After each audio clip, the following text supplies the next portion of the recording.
Welcome viewers. அது 2023 மே 29 ஞாயிற்றுக்கிழமை புதுடெல்லி. Time அப்ப கரெக்டா இரவு 10 மணிக்கு மேல இருக்கும். 20 வயதான சகில் கான் அந்த இரவு நேரத்துல ரித்தாலா அப்படிங்கிற ஒரு மெட்ரோ ஸ்டேஷனுக்கு கையில ஒரு கத்தியோட ரொம்பவே பதற்றத்தோட நடந்து போயிட்டு இருக்கான். அப்படி போயிட்டு இருந்தவன் வழியில ஒரு புதரை பாக்குறான். தன்னுடைய கையில வச்சிருந்த ரத்தக்கரை படிஞ்ச அந்த கத்திய அந்த புதருக்குள்ள தூக்கி வீசி இருக்கான். இப்போ உத்தரப்பிரதேசத்தில் இருக்க புலான்சர் அப்படிங்கிற அவனுடைய சொந்த ஊருக்கு போலாம் அப்படின்னு அவன் போயிட்டு இருக்கும்போது வழியில அவனுக்கு இன்னொரு யோசனை தோண ஆரம்பிக்குது. சோ நேரா அவனுடைய வீட்டுக்கு போகாம வழியில் இருக்கிற அட்டர்னா அப்படிங்கிற ஒரு கிராமத்துல இறங்கி அங்க அவனுடைய ரிலேட்டிவான தன்னுடைய அத்தையான ஷமீம் அப்படிங்கிறவங்களோட வீட்டுக்கு போய் காலையில 4 மணிக்கு அவங்களுடைய வீட்டுடைய கதவை தட்டி இருக்கான். அந்த அதிகாலை நேரத்துல கதவை திறந்த ஷமீம் வெளியில ஷகில் நிக்கிறத பார்த்ததுமே, என்ன ஷகில் திடீர்னு வந்திருக்க, அதுவும் இந்நேரத்துக்கு அப்படின்னு கேட்டிருக்காங்க. அதுக்கு அவனும் தன்னுடைய ஃப்ரெண்டுடைய மேரேஜுக்கு வந்ததாகவும் உங்களை பார்த்து ரொம்ப நாள் ஆனதால உங்களையும் உங்களுடைய பையனை பார்த்துட்டு போலாம் அப்படின்னு வந்தான்னு சொல்லியிருக்கான். அப்ப ஷமீமும்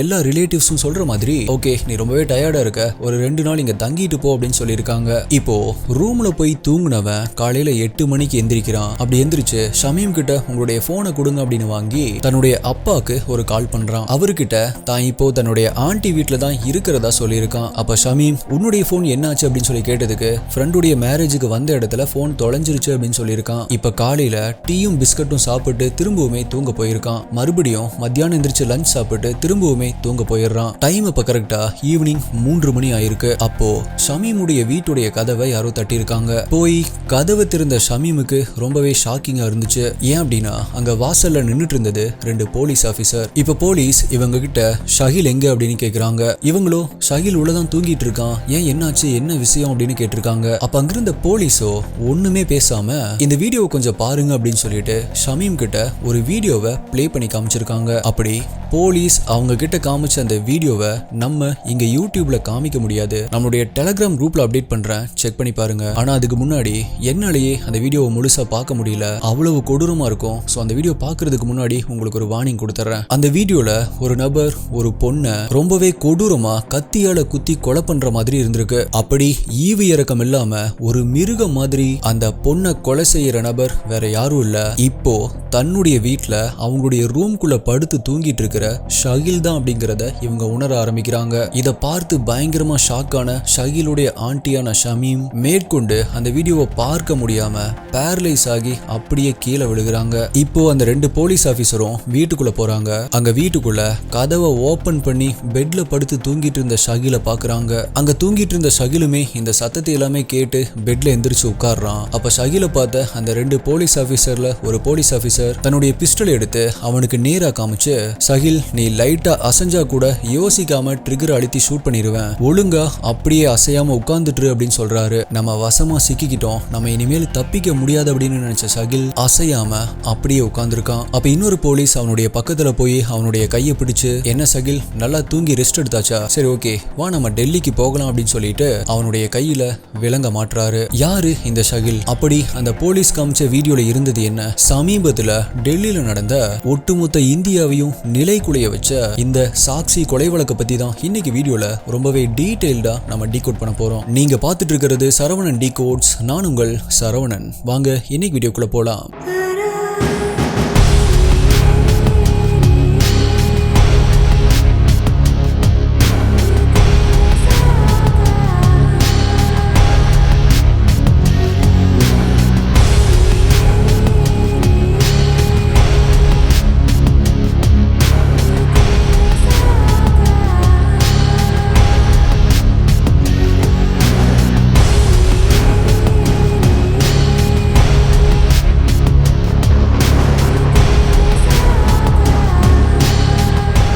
இந்த காலத்துல பிரேக்கப் அப்படிங்கிறது ரொம்பவே சர்வ சாதாரணமா இருக்கு. எதுக்கு எடுத்தாலுமே பிரேக்கப் அப்படின்னு போயிட்டு இருக்கு. சில பேர் அதை ரொம்பவே ஈஸியா எடுத்துக்கிறாங்க, சில பேர் அதை ஈஸியா எடுத்துக்காம அவங்களுடைய வாழ்க்கையை தலைகீழா மாறவும் செஞ்சிருக்கு. ஸோ பிரேக்கப் ஆச்சு அப்படின்னா அதை எப்படி ஹேண்டில் பண்றது, கஷ்டமா தான் இருக்கும். ஆனா உங்களுடைய வாழ்க்கையை தொலைக்காம எப்படி உங்களுடைய லைஃபை அடுத்த ஸ்டேஜுக்கு எடுத்துட்டு போறது அப்படிங்கறத how to move on from past relationship அப்படிங்கிற இந்த ஆடியோ புக்ல சொல்லியிருக்காங்க. இந்த ஆடியோ புக் குக் எஃப்எம்ல இருக்கு, கண்டிப்பா கேட்டு பாருங்க. இது மட்டும் இல்ல, இந்த மாதிரி ரொம்பவே இன்ட்ரெஸ்டிங்கான பல எக்ஸ்க்ளூசிவான ஒரிஜினல் கண்டென்ட்ஸ் எல்லாமே குக் எஃப்எம்ல ஆடியோ ஃபார்மேட்ல இருக்கு. T5T50 அப்படிங்கிற இந்த கூப்பன் கோடை யூஸ் பண்ணா 50% உங்களுக்கு ஆஃபர் கிடைக்கும். 25 லட்சத்துக்கும் அதிகமான பேர் குக் எஃப்எம் யூஸ் பண்ணிட்டு இருக்காங்க. புக் படிக்கிறதுக்கு டைம் இல்ல அப்படிங்கிறவங்க நீங்க வாக்கிங் போறப்ப இல்ல டிராவல் பண்றப்ப அப்படின்னு ஒரு ஹெட்போன்ஸை போட்டுட்டு ஒரு பாட்டு கேட்கிற மாதிரி ஒரு புக்கை ஆடியோ ஃபார்மேட்ல கேட்டு முடிக்க முடியும். கூப்பன் கோட் ஆப்புடைய லிங்க் டிஸ்கிரிப்ஷன் பின்னாடி கமெண்ட்ல கொடுத்திருக்கேன். தேவையானவங்க யூஸ் பண்ணிக்கோங்க. குக் எஃப்எம் கேளுங்க, மனதிற்கு பிடித்ததை. உங்களுக்கு கிரைம் த்ரில்லர், மிஸ்ட்ரி, ஸ்ட்ரேஞ்ச்,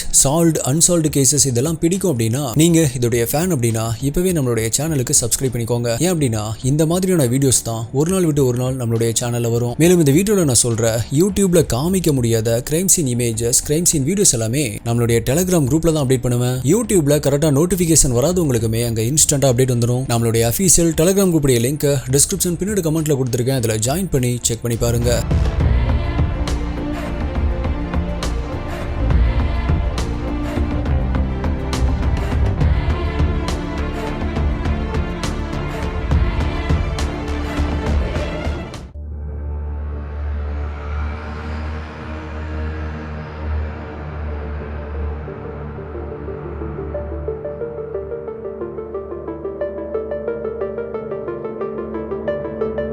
பதினாறு வயதான சாக்சி ரெட்டி அப்படிங்கிற பொண்ணும் புலன்சர்ல இருக்கிற ஏசி மெக்கானிக்கான 20 வயதான சாஹில் கான் அப்படிங்கிற இந்த பையனும் கடந்த 3 வருடங்களா ஒருத்தரை ஒருத்தர் லவ் பண்ணிட்டு இருந்திருக்காங்க. அப்பதான் ஒரு நாள் சாஹிலுக்கு நிறைய பெண்கள் கூட பழக்கம் இருக்கு அப்படிங்கிற விஷயம் சாக்சிக்கு தெரிய வந்திருக்கு. அதுல இருந்தே சாக்சி சாஹில இக்னோர் பண்ண ஆரம்பிச்சிருக்கா. அதுக்கப்புறமா அவங்க 2 பேத்துக்குள்ள அடிக்கடி சண்டை வந்துட்டு இருந்திருக்கு. கடைசியா அந்த சண்டை ஒரு நாள் பிரேக்கப்ல போய் முடிஞ்சிருக்கு. சாக்சி சாஹில லவ் பண்றதுக்கு முன்னாடியே பிரவீன் அப்படிங்கிற இன்னொரு பையனை லவ் பண்ணிட்டு இருந்திருக்கா. அப்படி லவ் பண்ணிட்டு இருக்கும் பொழுது பிரவீனுடைய பெயரை தன்னுடைய ஆர்ம்ஸ்ல டாட்டூ கூட போட்டிருக்கா. இதெல்லாமே சாஹிலுக்கும் தெரியும். சோ இப்போ பிரேக்கப் ஆனனால அவன் என்ன நினைச்சான் அப்படின்னா ஒருவேளை சாக்சி திரும்பவும் பிரவீன் கூட பழக ஆரம்பிச்சிட்டாலோ அதனாலதான் தன்னை அவாய்ட் பண்றாளோ அப்படின்னு சந்தேகப்பட ஆரம்பிக்கிறான்.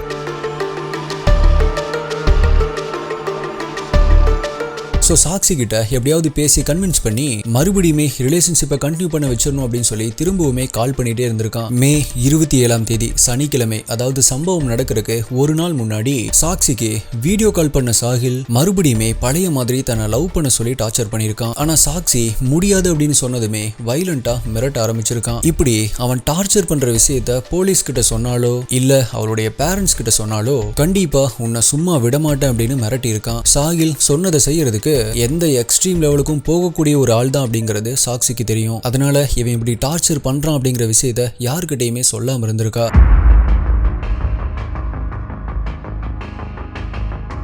சாக்சி அவன் கொடுக்குற டார்ச்சரை பத்தி தன்னுடைய பேரண்ட்ஸ் கிட்ட சொல்லல அப்படின்னாலுமே சாக்சி சாஹில லவ் பண்ற விஷயம் அவங்களுக்கு தெரியும். சாக்சி ஒரு மைனர் அப்படிங்கறதால அவளுடைய பேரண்ட்ஸ் அவளை படிப்புல கான்சென்ட்ரேட் பண்ண சொல்லியிருக்காங்க. சாஹில் கூட பழகிறத நிறுத்த சொல்லி எத்தனையோ முறை சொல்லியிருக்காங்க. ஆனா சாக்சியோ அப்ப எல்லாமே அவளுடைய பேரண்ட்ஸ் சொல்றத கேட்காம அவன் கூட பழக்கத்தை கண்டினியூ பண்ணிட்டு இருந்திருக்கா. அவளுடைய பேரண்ட்ஸ் அவனை பத்தி பேச ஆரம்பிச்சாலே சாக்சி கோச்சுக்கிட்டு அவளுடைய ஃப்ரெண்ட்ஸ் வீட்டுக்கு போயிருவா அப்படிங்கறதால அதனாலேயே சாக்சி கிட்ட அதிகமா சாஹில பத்தி பேசாம இருந்திருக்காங்க. வழக்கம் போல அப்படிதான் இந்த சம்பவம் நடக்கிறதுக்கு 15 நாட்களுக்கு முன்னாடி வேற ஏதோ காரணத்துக்காக தன்னுடைய பேரண்ட்ஸ் கிட்ட கோச்சுக்கிட்டு அவளுடைய கொஞ்சம் ட்ரெஸ் எல்லாமே எடுத்து தன்னுடைய பேக்ல வச்சுட்டு நான் என்னுடைய ஃப்ரெண்டு வீட்டுக்கு கிளம்பி போறேன் அப்படின்னு சொல்லிட்டு நார்த் வெஸ்ட் டெல்லியில ரோஹிணி டிஸ்ட்ரிக்ட்ல இருக்க தன்னுடைய ஃப்ரெண்ட் நீத்துவுடைய வீட்டுக்கு வந்திருக்கா. நீத்து அப்படிங்கிற பொண்ணுக்கு ஏற்கனவே 2 குழந்தைகள் இருக்காங்க. அவங்களுடைய கணவரோ ஏதோ கிரிமினல் ஆக்டிவிட்டிஸ் பண்ணிட்டு இப்ப ஜெயில இருக்காரு. சோ நீத்துவுடைய வீட்டுல இருக்கிறது இப்ப நீத்துவும் அவங்களுடைய 2 குழந்தைகளும் தான் அப்படிங்கறதால சாக்சி அங்க போய் தங்குறதுல எந்த ஒரு பிரச்சனையும் இல்லாம இருந்திருக்கு. ஆனா சாக்சிக்கு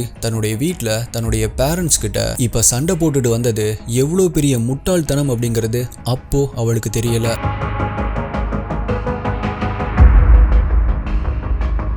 மே 27 சனிக்கிழமை, அதாவது சம்பவம் நடக்கிறதுக்கு ஒரு நாள் முன்னாடி அப்பதான் சாஹிலும் சாக்சிக்கு வீடியோ கால் பண்ணி டார்ச்சர் பண்ணியிருக்கான். இப்ப இந்த டார்ச்சர் தாங்க முடியாத சாக்சி தன்னுடைய ஃப்ரெண்டான ஜப்ரு அப்படிங்கிற ஒரு பையன் கிட்ட இதை எல்லாத்தையுமே சொல்லியிருக்கா. சோ அந்த பையனும் சாஹில் கிட்ட போய் இனிமேல் சாக்சி கிட்ட எந்த ஒரு வம்புமே வச்சுக்காத, இன்னும் ஒரு தடவை அவ உன்னை பத்தி என்கிட்ட கம்ப்ளைண்ட் பண்ண அப்படின்னா அப்புறம் நடக்கிறதே வேற அப்படின்னு சொல்லிட்டு மிரட்டிட்டு வந்திருக்கான். அதுக்கப்புறமா சாஹில் கிட்ட இருந்து சாக்சிக்கு எந்த ஒரு காலுமே வராம இருந்திருக்கு. இதனால ஜப்ருவுடைய வார்னிங்க்கு அப்புறமா சகில் பயந்துட்டான் அப்படின்னு தப்பு கணக்கு போட்ட சாக்சிக்கு கொஞ்சம் தைரியம் பிறந்திருக்கு. சோ கொஞ்சம் ஓவர் கான்பிடன்ஸ்ல வாட்ஸ்அப் மெசேஜ்ல நீ என்ன பெரிய ரவுடியா, உன்னுடைய ஏரியாலேயே நீ தான் பெரிய ரவுடியா அப்படின்னு வாய்ஸ் மெசேஜ் பண்ணிருக்காங்க. ஏற்கனவே ஜப்ரு வச்சு மிரட்டுனதால கோவத்தில் இருந்தவன் இப்ப இந்த வாய்ஸ் மெசேஜை கேட்டதுமே கோவம் அவனுக்கு இன்னுமே அதிகமாக ஆரம்பிச்சிருக்கு.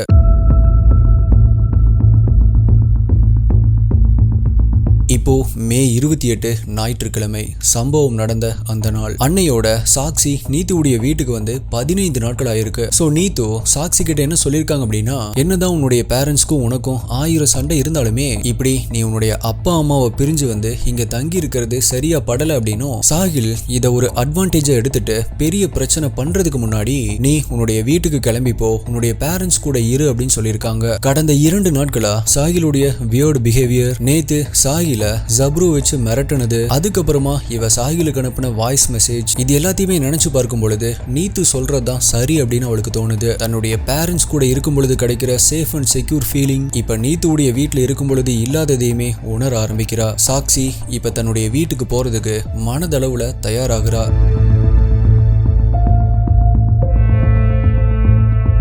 ஆனா அன்னைக்கு நீத்துடைய குழந்தையுடைய பர்த்டே அப்படிங்கறதால அந்த குழந்தைக்கு ட்ரெஸ் அப்புறம் கேக் எல்லாம் வாங்கி சர்ப்ரைஸ் கொடுக்கலாம் அப்படின்னு அதுக்கப்புறமா தன்னுடைய வீட்டுக்கு போலாம் அப்படின்னு சாக்சி நினைச்சிருக்கா. சோ நீத்து கிட்ட நான் பஜாருக்கு போயிட்டு வரேன், அதுக்கப்புறமா வீட்டுக்கு போறேன் அப்படின்னு சொல்லியிருக்கா. இதை கேட்ட நீத்துவோ ரொம்பவே சந்தோஷத்தோட அவளை வழி அனுப்பி வைக்கிறாங்க. ஆனா நீத்துக்கு தெரியாது அதுதான் தன்னுடைய பெஸ்ட் ஃப்ரெண்டான சாக்சிய அவங்க உயிரோட பார்க்கக்கூடிய கடைசி நொடிகள் அப்படிங்கிறது. சாக்சி முதல்ல தனியா தான் கிளம்பி பஜாருக்கு போயிட்டு இருந்திருக்கா. ஆனா அப்படி போற வழியில தன்னுடைய இன்னொரு பெஸ்ட் ஃப்ரெண்டான ஆர்த்தி அப்படிங்கிற பொண்ணை மீட் பண்றா. சோ அவளையுமே கூடவே கூட்டிட்டு போறா. 2 பேருமே போற வழியில சிரிச்சு பேசிட்டு போயிட்டு இருக்காங்க.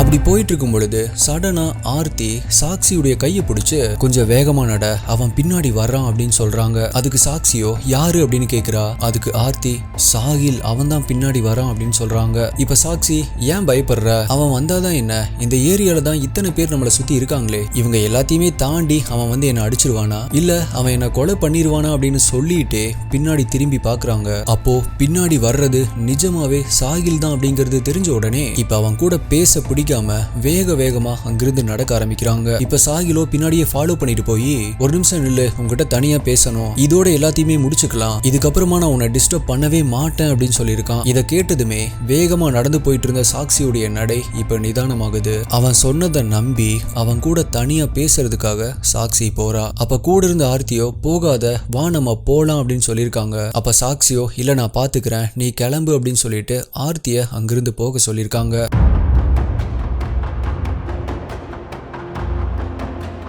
ஏற்கனவே சாகில் மேல பயத்தில் இருந்த சாக்சி அவனை நம்பி பேச போனதுக்கு 2 காரணங்கள் இருக்கு. ஒன்னு, இப்ப அவங்க நின்னுட்டு இருக்கிற அந்த இடமான ஷாபர்ட் டைரி அப்படிங்கிற அந்த ஸ்ட்ரீட் போலீஸ் ஸ்டேஷனுக்கு ரொம்பவே பக்கத்துல இருக்கு. இன்னொன்னு, அந்த ஸ்ட்ரீட்ல மக்கள் நடமாட்டம் எப்பவுமே அதிகமா இருக்கும். அது மட்டும் இல்ல, அது ரொம்பவே லேட் நைட் எல்லாம் கிடையாது. இந்த செக்யூரான ஃபீலிங் தான் சாக்சிக்கு சாகில் கிட்ட தனியா நின்னு பேசுறதுக்கான ஒரு கான்பிடன்ஸை கொடுத்துருக்கு அப்படின்னு சொல்லலாம். இப்ப சாகில் சாக்சி கிட்ட பேச ஆரம்பிக்கிறான். அப்ப அவன் பிரவீனை மறந்துட்டு தன் கூட வரும்படி சொல்றான். சாக்சியோ நீ சொல்ற மாதிரி எல்லாம் பண்ண முடியாது அப்படின்னு சொல்றாங்க. சோ நார்மலா ஆரம்பிச்ச இந்த கான்வர்சேஷன் ஒரு ஹீட்டட் ஆர்குமெண்டா மாற ஆரம்பிக்குது.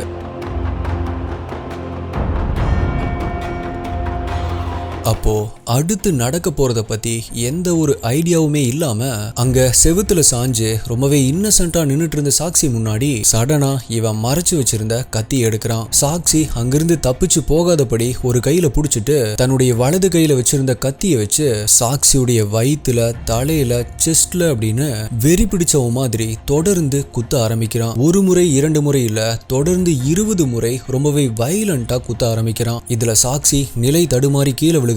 ஆனா அப்பவுமே கத்தியால குத்துறத அவன் நிப்பாட்டல. அப்படி அவன் ரொம்பவே ஃபோர்ஸா கீழே கத்தியில குத்திட்டு இருக்கும்போது ஒரு கட்டத்துல அந்த கத்தி சாக்சியுடைய தலையில குத்தி அப்படியே ஸ்டக் ஆகி நின்னு இருக்கு. அந்த கத்திய வெளியே எடுக்க முடியாதபடி ஸ்டக் ஆயிருக்கு. அதனால பக்கத்துல வேற ஏதாவது ஆப்ஜெக்ட் இருக்கா அப்படின்னு அங்கேயும் இங்கேயும் அலைஞ்சு தேட ஆரம்பிக்கிறான். அப்பதான் அவனுக்கு அங்க ஒரு பெரிய பாறாங்கல் கிடைக்குது.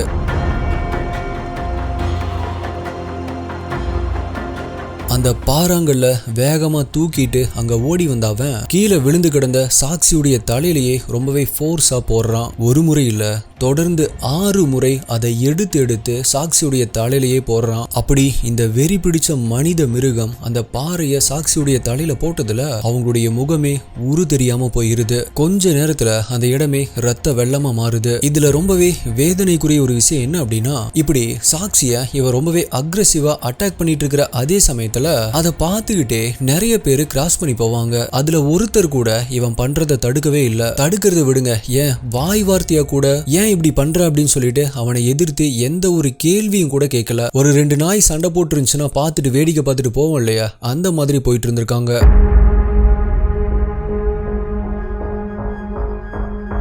சரியா 8:44 மணிக்கு ஆரம்பிச்ச இந்த சம்பவம் தொடர்ந்து 2 நிமிடங்கள் நடந்திருக்கு. அதுக்கப்புறமா அவன் அங்கிருந்து போனதுக்கு அப்புறமா அடுத்த 20 நிமிடங்கள் சாக்சி அங்க ரத்த வெள்ளத்துல கேட்பார் இல்லாம கடந்திருக்காங்க. அதுக்கப்புறமா கூட அங்க சுத்தி இருந்தவங்க சாக்சி கிட்ட கூட வரல, என்னாச்சு ஏதாச்சுன்னு பார்க்க கூட இல்ல. ஒரு 9:05 மணிக்கு அங்க இருக்கிற நபர்கள்ல யாரோ ஒருத்தர் போலீஸ்க்கு கால் பண்ணி இன்ஃபார்ம் பண்ணிருக்காங்க. போலீஸும் உடனடியாக அங்க போறாங்க. விஷயம் கேள்விப்பட்டு நீத்துவும் சாக்சியுடைய அப்பாவும் அங்க வந்து சாக்சியை தூக்கிட்டு ஹாஸ்பிட்டல் போறாங்க.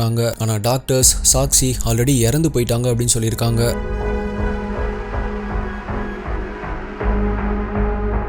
போலீஸ் அங்க வர்றதுக்குள்ள இது எல்லாத்தையுமே பண்ணிட்டு சாகில் அங்கிருந்து ரொம்பவே கூலா நடந்து போயிருக்கான். ஒரு 3 கிலோமீட்டர் நடந்து போய் அங்க இருக்கிற ஒரு பார்க்ல உட்கார்ந்துருக்கான். அதுக்கப்புறமா அவனுடைய மொபைல் போனை சுவிட்ச் ஆஃப் பண்ணி அங்க இருக்கிற ஒரு டிரைனேஜ்ல தூக்கி வீசியிருக்கான். இதுக்கப்புறமா தான் நான் இன்ட்ரோல சொன்ன விஷயங்கள் நடக்க ஆரம்பிக்குது. இவன் சாக்சி அட்டாக் பண்ண அந்த வீடியோவை பார்த்து ஷமீம் பேரலைஸ் ஆகி கீழே விழுந்திருக்காங்க. அவங்க மட்டும் இல்ல, ஸ்பைன் சில்லிங்கான அந்த வீடியோவை பார்க்குற யாரா இருந்தாலுமே சரி ஒரு நிமிஷம் ஸ்டன் ஆகி தான் போவாங்க. போலீஸோடைய விசாரணையில சாகில் தான் அட்டாக் பண்ண அப்படிங்கறத ஒத்துக்கிறான். இப்படி செஞ்சதுக்கு வருத்தப்படுறியா அப்படின்னு சொல்லிட்டு போலீஸ் கேட்டதுக்கு இல்ல நான் வருத்தப்படல அப்படின்னு சொல்லியிருக்கான்.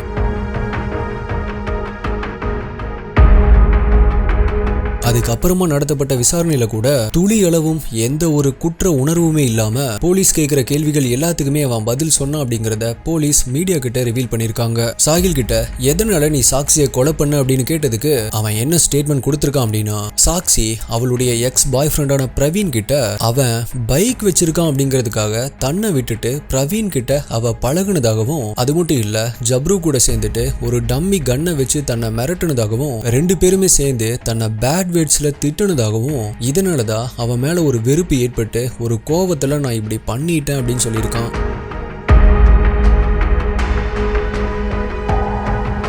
சாக்சியுடைய போஸ்ட்மார்டம் ரிப்போர்ட்ல சாக்சியுடைய உடம்பு முழுவதுமே 34 இடங்கள்ல கத்தி குத்து காயம் இருந்திருக்கு. அவங்களுடைய லெஃப்ட் லங்ஸ் முழுவதுமே டேமேஜ் ஆகியிருக்கு. சாக்சியுடைய தலை நசுங்கி போயிருக்கு. மனித உடம்புலயே one of the strongest bone அப்படின்னா அது நம்மளுடைய ஸ்கல் தான். அந்த ஸ்கல் நொறுங்கணும் அப்படின்னா 1100 பவுண்ட், அதாவது ஒரு தனி மனுஷன் 500 கிலோ ஃபோர்ஸை யூஸ் பண்ணா மட்டும்தான் முடியும். அப்படிதான் சாகில் அந்த பெரிய பாறாங்களை தூக்கி அவ்வளோ ஃபோர்ஸ்ல கீழே போட்டிருக்கான். சாக்சியுடைய அப்பாவான ஜனக்ராஜ் தன்னுடைய பொண்ணை ஹாஸ்பிட்டலுக்கு தூக்கிட்டு போகும்போது சாக்சியுடைய முகம் அடையாளம் தெரியாத அளவுக்கு சதஞ்சு போயிருந்திருக்கு. அது மட்டும் இல்ல, அவளுடைய இன்டர்னல் ஆர்கன்ஸ் எல்லாமே கொத்த வெளியே தொங்கிட்டு இருந்திருக்கு.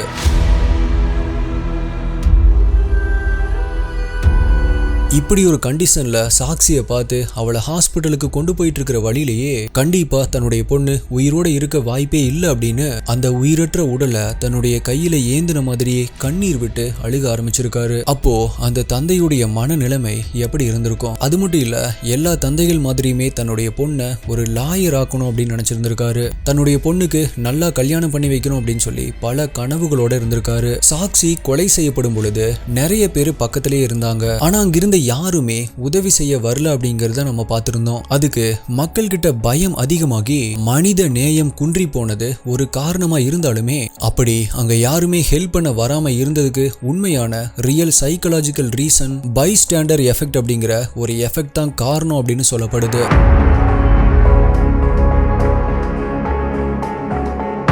பைஸ்டாண்டர் எஃபெக்ட் அப்படிங்கிறது ஒண்ணும் இல்ல, நான் இப்ப சொல்ல போறதை கேட்டதுக்கு அப்புறமா எஸ் ஆமா கரெக்ட் தான் அப்படின்னு சொல்லுவீங்க. இப்போ ஒரு இடத்துல ஒரு பர்சன் தனியா இருக்கும்போது பக்கத்துல யாருக்காவது உதவி தேவைப்பட்டுச்சு அப்படின்னா அப்ப பிரெயின் குயிக்கா யோசிச்சு அதுக்கான சொல்யூஷனை கொடுக்க பார்க்கும். அதுவே அந்த இடத்துல தனியா இல்லாம இன்னும் நிறைய மக்கள் கூட்டமா அங்க இருந்தாங்க அப்படின்னா அப்போ ஒரு தனி மனிதனுடைய பிரெயின் என்ன யோசிக்கும் அப்படின்னா முதல்ல வேற யாராவது அந்த ஹெல்ப் தேவைப்படுற அந்த பர்சனுக்கு உதவட்டும், அதுக்கப்புறமா நம்ம போய் ஜாயின் பண்ணிக்கலாம் அப்படின்னு யோசிக்கும். அதே மாதிரிதான் அங்கேயுமே சாக்சிய சாகில் குத்திட்டு இருக்கும் போதும் அங்க சுத்தியுமே நிறைய பேர் இருந்ததால அங்கிருந்த ஆன் லூக்கர்ஸ் எல்லாருமே பைஸ்டாண்ட் எஃபெக்ட்ல அஃபெக்ட் ஆயிருக்கலாம் அப்படின்னு சொல்லப்படுது. சாக்சியுடைய பேரண்ட்ஸ் தங்களுடைய பொண்ணுடைய மரணத்திற்கு நீதி கிடைக்கணும், அவனை சும்மா விடக்கூடாது, குற்றவாளிக்கு உடனடியா மரண தண்டனை கொடுக்கணும் அப்படின்னு கேட்டிருக்காங்க. இப்ப சாகில ஐபிசி செக்ஷன் 302ல அவன் மேல வழக்கு பதிவு செய்யப்பட்டு விசாரணை இப்ப நடந்துட்டு இருக்கு. பெண் பிள்ளைகளா இருந்தாலும் சரி அது பசங்களா இருந்தாலும் சரி தங்களுடைய பேரண்ட்ஸ் கிட்ட எந்த ஒரு விஷயத்தையுமே மறைக்காம சொல்ல பழகுங்க. அது சரியா இருந்தாலும் சரி தப்பா இருந்தாலும் சரி